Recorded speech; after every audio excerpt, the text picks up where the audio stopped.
here. Okay, I'll just share this Excel sheet with you. Okay,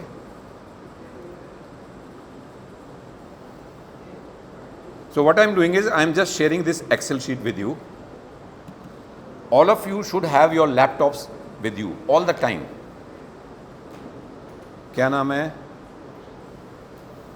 Business valuation.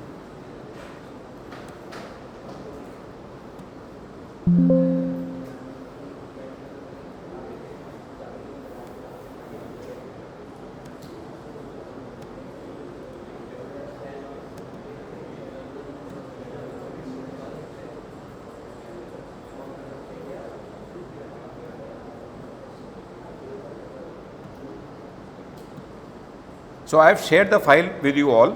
Okay, just open that file, and if you have one laptop, just on a sharing basis, look at.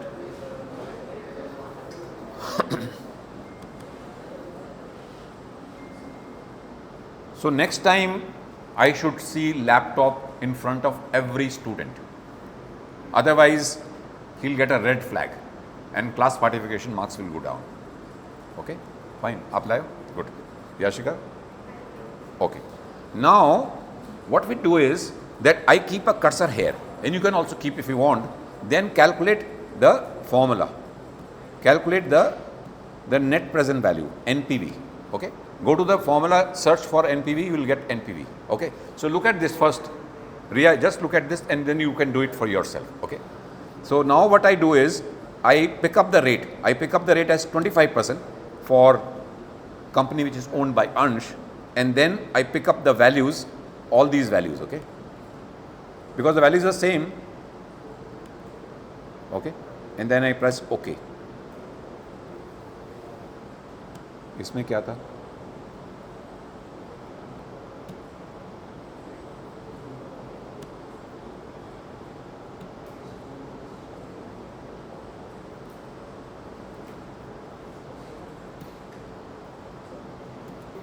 So when I calculate the value using a discount rate of 25%, the value of, I'll just show you the calculation. So it comes to 41,000. But when I show the calculation present value of Yashika company, which is less risky, so I discount that at 11%. That means I'm going to discount the cash flows at 11%. So I get a value of 70,000. So whose company is more valuable, Yashika or Ansh? Less risky. Ansh is less valuable because there we have tried to calculate the value at now what does it mean? It means that suppose you are an investor. Who is going to be the investor? आप अंश जो है जिसकी company ये अंश है, ये अंश जो है, he wants to invest. Okay, he wants to invest. Now he says that I am going to invest in Ansh company. So how much he is going to pay for the company? 41,721. Okay, and how much return he is going to get? 5,000, 7,000, 9,000 like this for about 10 years. So what is the return he is getting? 25%. So he is getting 25% return because the company is riskier and he is paying lower amount, okay, and he is getting higher return. But Yashika company is less risky. Suppose Ria wants to invest and say I am going to invest in Yashika company. So how much she has to pay to buy the same company? 70,000. It is generating the same cash flow, but he is earning 11% return. How much return is she is earning? She is earning 11%. Now on the face of it, it looks that his company is better, which is giving a 25% return, and her case is 11%. Now this is the expected return. Okay, think that this is the expected return. By putting your money in Ansh, you will get 25%. Okay, just hold on. So if I don't want to take a risk, I will go and put my money in Yashika company. Though I have to pay higher today, but I am assured about 11%. But in this case, I am not assured I may get 25% return. Suppose if that is I add that string. Okay, what is the question? Sir ये जो आपने company ए के present value of cash flows निकाले हैं ना, हाँ वो 37,000 आया। हाँ 37,000 आ रही है. कुछ गलती हुई है ना? क्या गलती हुई है? So I am just again recalculating it. So I am just calculating it by net present value, and rate is how much? 25%, and the value is all this. So 37,000. And Yashika company is okay? Okay.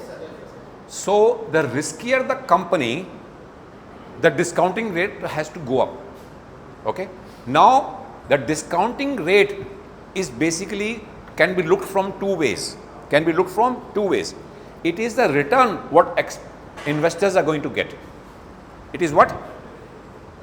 Return. Very important. I am asking you again. It is the return which you expect from investing in that company.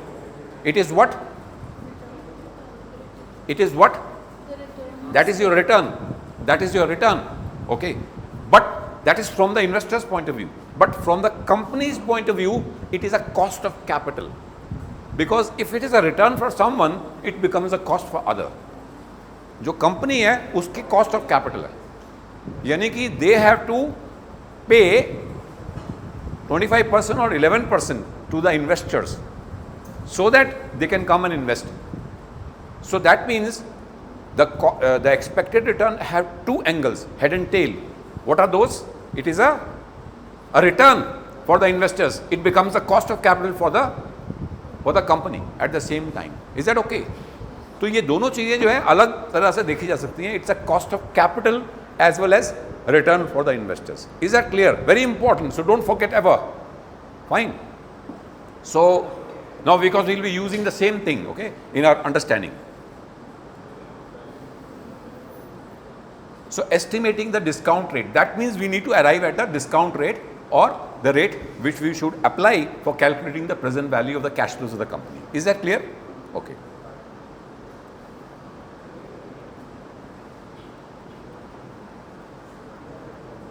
Okay, Yashika, can you read? पढ़िए.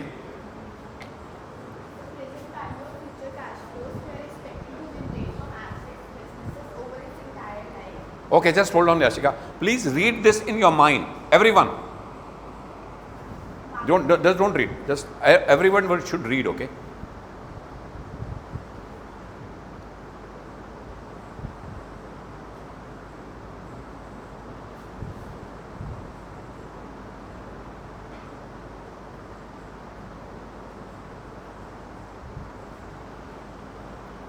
Is that clear?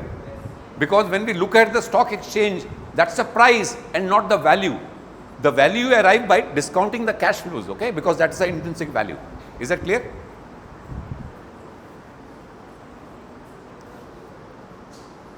Then read this in your mind. Everyone, आप भी पढ़िए. I'm going to ask some questions from all of you.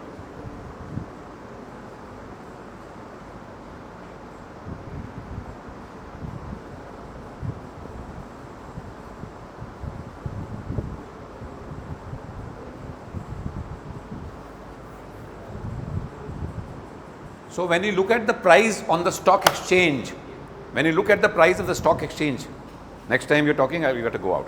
No, sir, I was explaining. Okay. So when you look at the price at the stock exchange, it may not be the intrinsic value, but over the long time, what will happen? It will fall in line, and maybe that it will approach the price of the intrinsic value. Chances are that maybe today it's overpriced because people have bought them in for the future, but a time will happen that it will, reach to the level. At times, markets are always, giving the intrinsic value also. Most of the time it is not, okay. So estimating the discount rates. Why the discount rate matter? Discount rates reflects the opportunity cost of capital, okay. जो discount rate होता है जिससे हम present value निकालते हैं वो nothing but opportunity cost of capital है. And what is opportunity cost of capital? Have you ever read in your some of the semesters opportunity cost of पढ़ी है वैसे? Okay, I'm not asking the answer at the moment. Okay, I'll show you the answer. Okay, just read that. Okay. Then riskiness of the expected cash flows. कितने risky हैं वो cash flows? अंश की company बहुत risky थी. So that's why you will find those cash flows may or may not be actual. Okay, that was a projection. The chances are he may not be able. But Yashika's cash flows were less risky. The chances are that the cash flows will be met with. Okay, fine. The only difference between the two cash flows of Yashika and Ang was that the cash flows are equal, but the chances of Yashika, managing those cash flows and the cash flows may come true, real life, are more in case of Yashika, but in case of Ansh, because he's doing risky business, so that's why the expectation was 25%. In her case, it was just 12% or 11%. Okay. Now, the opportunity cost of capital will say, higher the risk, higher discount rate, lower the valuation. Is that okay? ये last line आप देखी? Higher the risk, higher the discount rate, lower the valuation. And we have done the exactly for calculating the present value of the cash flows of both the companies. Is it okay? Then the opportunity cost of capital, I'll just show you in the next slide. The opportunity is the expected return you give up by investing in a project instead of the next best alternative. Now, suppose you have money with you, okay, fine. So, you want to invest. Now, you chose to invest in Yashika. What is your opportunity cost of capital? 25%. But you chose to invest, get a return of only 11%. But suppose you invested in Ansh cash flows, then the opportunity cost of capital is the next best alternative. So, there were two alternatives. Okay. So, let's look at this. Just read this, please read this.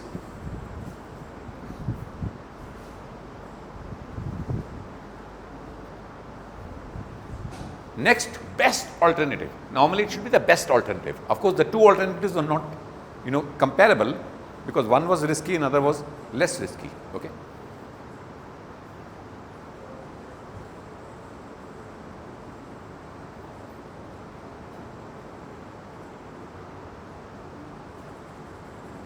So that means the opportunity cost of capital is 6%. Actually, you are now getting 8%. Is that okay? So we are not going to dwell further. You can read the slides. I am going to share the slides with you. If not, I have not shared the slides, so I will share the slides. So all of this content is based on the assumption provided that the markets are inefficient. The markets are inefficient. That's why we say the markets never give you the real value. Now, cost of equity. So that's a very good thought which you have shared. Okay, because the markets are not efficient, they never give you the real value. They never give you the intrinsic value. That's why the need of calculating the intrinsic value is to DCF approach. Read this. Cost of equity is the return required by equity investors in a business. Is that okay? So if you are going to invest, so that is a return what you expect is called the cost of equity. Estimation approaches. How do we calculate that? Now the question is, how do we calculate the cost of equity of every company? आपने रिलायंस की cost of equity निकालनी है, विप्रो की निकालनी है, इन्फोसिस की निकालनी है, टाटा मोटर्स की कैसे निकालोगे? So it's a very important thing. Okay, just please focus and keep your this mobile off. Okay. So first is historical premium approach. By how much Reliance has given a return over the last 5 years or 10 years. Okay, fine. So that is called the historical approach. Or any company, how much return each company has offered over the last 5 or 10 years. Average it. And you say this is the average return. Okay. If the company has remained the same, that means it is doing the same business. Okay. No change in anything. Then the company is expected to give you on an average the return which it has given over the last few years. So this is called the historical approach. Okay. So now let's understand the historical approach. Suppose there is a stock, without naming it, whether it's Reliance, Wipro or Infosys or Tata Motors. Suppose it's ABC Limited. It has given returns of 12%, 8%, 5%, 10% and 13%. So what is the mean return? 11.6. So we say that the cost of capital, cost of equity should be 11.6%. Why we take the mean? We expect over the time it is a mean return which will become the expected return of the company. This is an assumption. Okay. Now it may or may not be true, but chances are it may be true. Okay. So we have to calculate from the historical approach. So we should do something to calculate it. So agar aap dekho, company has given various kinds of return, but the average is 11.6%. Okay. So we say that the return, the cost of equity or the expected return should be 11.6%. Is this clear? Now, but in this approach there is a flaw. there's a flaw in this approach. We haven't seen the risk. Okay, we haven't gone through the risk of the investment. So if we try to inbuild the risk into our calculations, we will be able to calculate the cost of equity much better. Okay, fine. So let's do that. Now if you look at the two companies here, two companies are giving cash flows. Okay, the first company is giving this is the 5-year returns. Okay, so 12, 8, 15, 10, 13, and the second is giving 25, 13, 5 and 20 and minus 5. Sometime it is giving minus, sometime it is giving as good as 25, whereas ABC has given a very narrow band. Okay, there is a very less volatility here. अगर आप यहाँ देखोगे, they are not so volatile, but here there is a lot of volatility, and the volatility is captured by standard deviation. So किसका standard deviation ज़्यादा है? XYZ. So that means it is a more risky company because the company is giving the returns, but at a higher volatility, higher standard deviation. So standard deviation actually is a measure of risk. It measures the risk of the cash flows. Is that okay? Fine. So stock XYZ is more risky. If we add the risk into profile, what we have to do is we have to calculate the standard deviation. Okay, I'll just show you how it has been calculated in my Excel sheet. Okay.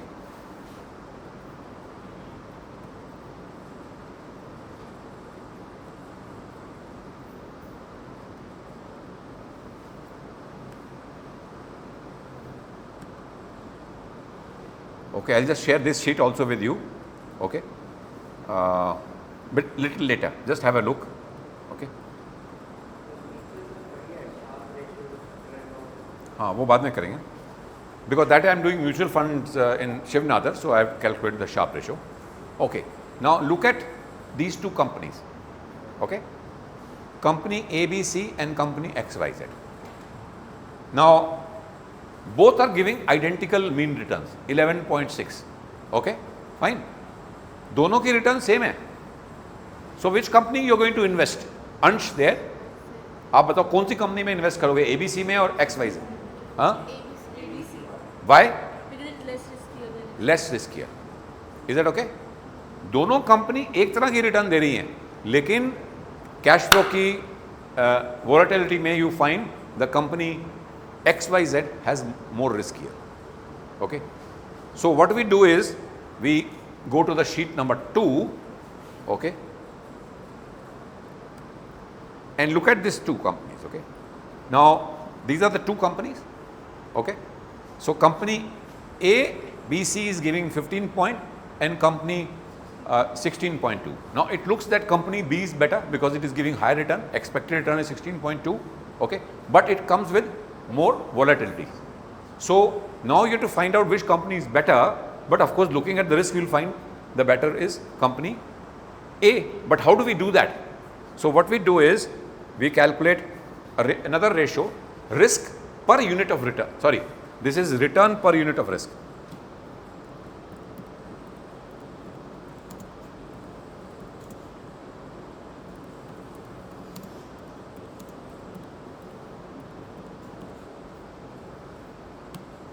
अच्छा ये of है, कल मैंने change करा था, हुआ नहीं. Okay fine.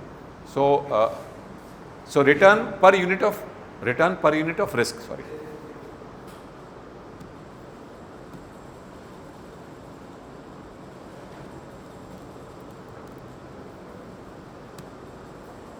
return per unit of risk. Okay, so the B is extra, so I'm just going to delete that.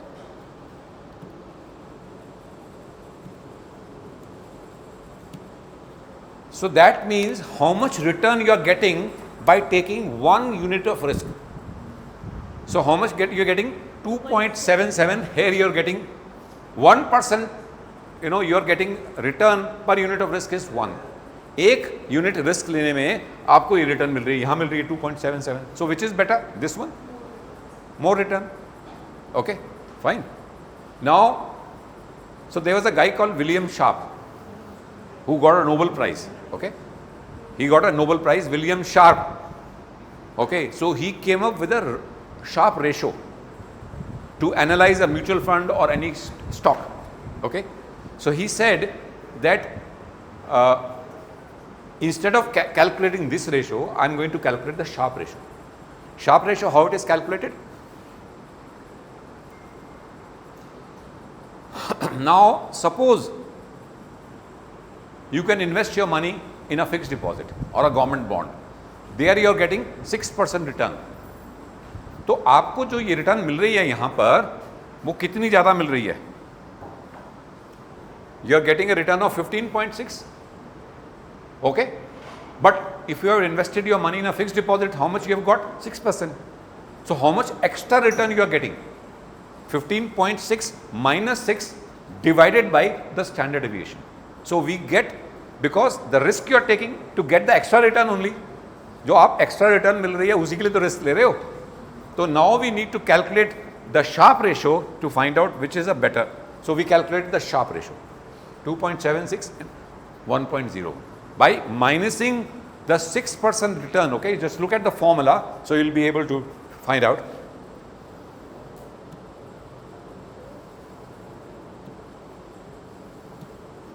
So here what we have done is, अब मैं आपको दोबारा समझाता हूँ क्या हुआ है. Have you understood? आपको समझ आ गया? आपको आया समझ में अंश? What is the meaning of Sharpe ratio? I mean, according to what my explanation. Risk-free rate adjusted returns risk is exactly what. So that means, you know, I am getting 15.6% return. Okay, I could have put my money in a fixed deposit. वहाँ तो मुझे 6% return मिल रही थी. Okay, तो मुझे extra कितने मिल रही है? Something 9 plus. So 9 plus divided by the standard deviation should give me the correct return per unit of risk, isn't it? So here I am doing return per unit of adjusted return per unit of risk. Okay, fine.